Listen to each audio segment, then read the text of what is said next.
Let's mic देश का मिजाज साउथ। नमस्कार। ये है let's mic more than radio और बात करते हैं देश का मिजाज खबरें दक्षिण भारत से। आंध्र प्रदेश में सरकारी नौकरियों को लेकर बड़ा प्रशासनिक फैसला सामने आया है। राज्य सरकार ने जूनियर असिस्टेंट और उससे नीचे के पदों पर स्थानीय उम्मीदवारों के लिए आरक्षण बढ़ाकर 95% कर दिया गया है। यह बदलाव नए पब्लिक एम्प्लॉयमेंट ऑर्डर के तहत किया गया है, जिसमें पहले जिला और जोन स्तर पर अलग अलग कोटा था, लेकिन अब सभी स्तरों पर इसे एक समान कर दिया गया है। बाकी 5% पद ओपन कैटेगरी के लिए रखे गए हैं। इस फैसले को राज्य में स्थायी युवाओं को ज्यादा रोजगार देने की कोशिश के तौर पर देखा जा रहा है, लेकिन इससे बाहरी उम्मीदवारों के अवसर सीमित होने और क्षेत्रीय राजनीति तेज होने की भी संभावना जताई जा रही है। तमिलनाडु में विधानसभा चुनाव से ठीक पहले टीवीके ने साफ कर दिया है कि कोई भी गठबंधन जनता के विश्वास के साथ धोखा होगा। पार्टी के नीति प्रचारक महासचिव केजी अरुण राज ने चेन्नई में मीडिया से कहा है कि टीवीके अकेले ही करीब 160 सीटों के साथ बहुमत हासिल करेगी और न तो चुनाव से पहले न बाद में किसी दल के साथ हाथ मिलाएगी। उन्होंने डीएमके और अन्ना डीएमके को पुराने वादों पर अमल नहीं करने का आरोप लगाया और कहा है कि टीवीके की ताकत उसकी विश्वसनीयता है। उधर कोयम्बटूर के पट्टनम पुदूर में टीवीके कार्यकर्ताओं ने सलेम कोच्चि राष्ट्रीय राजमार्ग पर सड़क जाम कर दिया।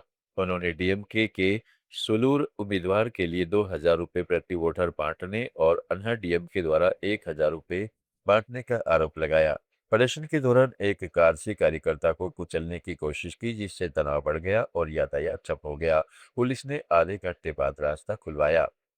तेलंगाना में राज्य परिवहन निगम की बस सेवाएं आज से ठप हो गई, क्योंकि कर्मचारी आधी रात से हड़ताल पर चले गए। कर्मचारी संगठनों और सरकार के बीच बातचीत विफल रहने के बाद यह हड़ताल हुई है, जिसमें हजारों कर्मचारी शामिल हैं। राज्य भर में कई डिपो पर बसें खड़ी हैं और हैदराबाद सहित कई जिलों में सीमित या बहुत कम सेवाएं ही चल पा रही है। करीब 6,000 बसें सड़कों से बाहर रहीं, जिससे रोजाना यात्रा करने वाले लाखों यात्रियों पर असर पड़ा है। कर्मचारी संयुक्त कार्रवाई समिति के पैनल तले कर्मचारी संगठनों ने मांग नहीं माने जाने तक हड़ताल जारी रखने की चेतावनी दी है। हालांकि सरकार और कर्मचारी संगठनों के बीच बातचीत की कोशिशें जारी है। कर्नाटक की सियासत में लंबे समय से विवादित मेकेदातु जल परियोजना एक बार फिर सुर्खियों में है। राज्य के उप मुख्यमंत्री डीके शिव कुमार ने बेंगलुरु में मीडिया से बातचीत में कहा कि इस परियोजना की संशोधित विस्तृत रिपोर्ट यानी डीपीआर अगले 10 दिनों में केंद्र सरकार को सौंप दी जाएगी।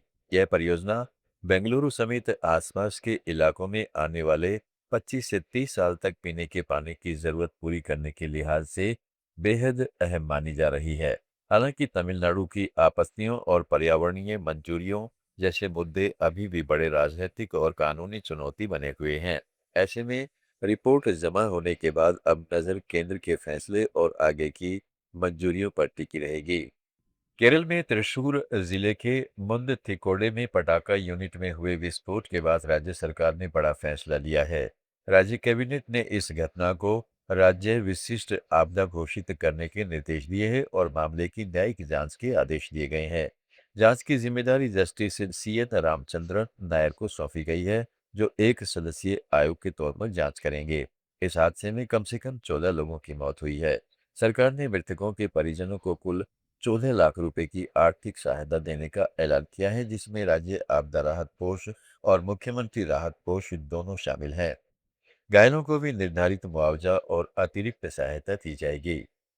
कर्नाटक के कलबुर्गी और हुबली धारवाड़ क्षेत्र में परिवहन विभाग ने पुडुचेरी में रजिस्टर कराए गए वाहनों के खिलाफ कार्रवाई तेज कर दी है। विभाग ने ऐसे वाहन मालिकों को नोटिस जारी किए हैं जो कम टैक्स के कारण पुडुचेरी में गाड़ियां रजिस्टर कराकर कर्नाटक में चला रहे हैं। नियमों के मुताबिक दूसरे राज्य में रजिस्टर्ड वाहन को सीमित अवधि तक ही इस्तेमाल किया जा सकता है। उसके बाद स्थानीय रोड टैक्स लेना अनिवार्य होता है। पिछले एक साल में ऐसे 92 वाहनों से करीब 2 करोड़ रुपए टैक्स और जुर्माना वसूला गया है। देश का मिजाज में फिलहाल इतना ही। जुड़े रहिएगा लेट्स माइक के साथ। आप सुन रहे थे let's mic more than radio.